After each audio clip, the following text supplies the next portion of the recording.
శకుని. ఈ పేరు వినగానే మనకు గుర్తొచ్చేదేమిటి? మోసం, కుట్ర, ద్రోహం.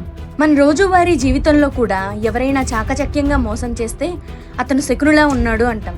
కానీ ఒక్కసారి ఆలోచించండి, శకుని పుట్టుకతోనే అలాంటివాడా, లేక పరిస్థితులే అతన్నలా మార్చేశాయా? ఈ రోజు మనం వినబోయేది శకుని గురించి కాదు, గాంధార రాకుమారుడు అసలు శకునిలా ఎలా మారాడు.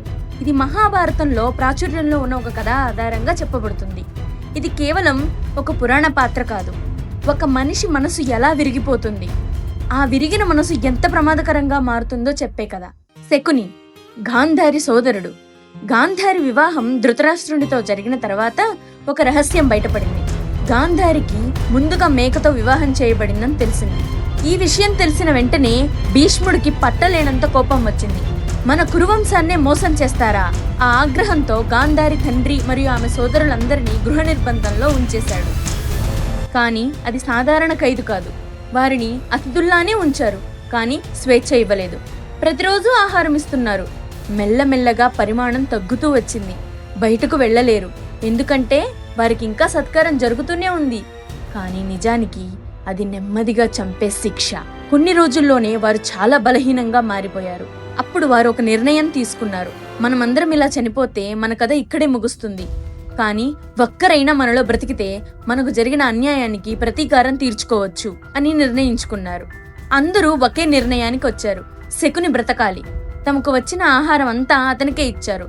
తన తండ్రి కళ్ల ముందే అన్నదమ్ములు ఒక్కొక్కరిగా క్షీణించారు. ఆ దృశ్యం ఒక మనిషిని పూర్తిగా విషపూరితంగా మార్చేసింది. ఆ రోజు నుంచి శకుని మనసులో ఒక్కటే ఆలోచన: ప్రతీకారం, ప్రతీకారం, ప్రతీకారం. తండ్రి మరణించే ముందు అతనితో అన్నాడు, ఈ బాధ ఎప్పటికీ మర్చిపోకు, కురువంశాన్ని నాశనం చెయ్యి అని. చివరిగా శకుని తండ్రి తన కాలు విరిచేశాడు. నువ్వు ఎందుకు బ్రతుకున్నావో ప్రతి అడుగులో ఈ నొప్పి నీకు గుర్తు చేయాలి అని చెప్పాడు. తండ్రి మరణించిన తర్వాత శకుని బయటికి వచ్చాడు. కానీ అతను పూర్వపు శకుని ఏమాత్రం కాదు. ప్రచారంలో ఉన్న కథ ప్రకారం అతను తన తండ్రి ఎముకలతో పాచికలు తయారు చేసుకున్నాడని చెప్తారు. ఆ పాచికలు అతను చెప్పినట్టే పడతాయి. అతని చేతిలో ఖడ్గం లేదు, కానీ అతని మెదడే అతని ఆయుధంగా మారింది. అతను దుర్యోధనకు బాగా దగ్గరయ్యాడు. దుర్యోధనుడికి శకుని ఒక గొప్ప సలహాదారుడిగా కనిపించాడు. కానీ వాస్తవానికి అతను కురువంశాన్ని లోపల నుంచే కూల్చే వ్యక్తి.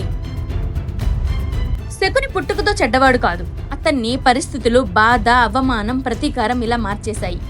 ఒక మనిషి మనసు విరిగిపోయినప్పుడు అతను ఎంత ప్రమాదకరంగా మారుతాడో శకుని కథ మనకు చూపిస్తుంది. ఇలాంటి మహాభారతంలోని ఆసక్తికరమైన క్యారెక్టర్స్ గురించి వినాలంటే ఈ వీడియోకి లైక్ చేసి ఛానల్ని సబ్స్క్రైబ్ చేయండి. ఆ తరువాత ఎవరి గురించి మీరు తెలుసుకోవాలి అనుకుంటున్నారో కామెంట్స్ రూపంలో తెలియజేయండి.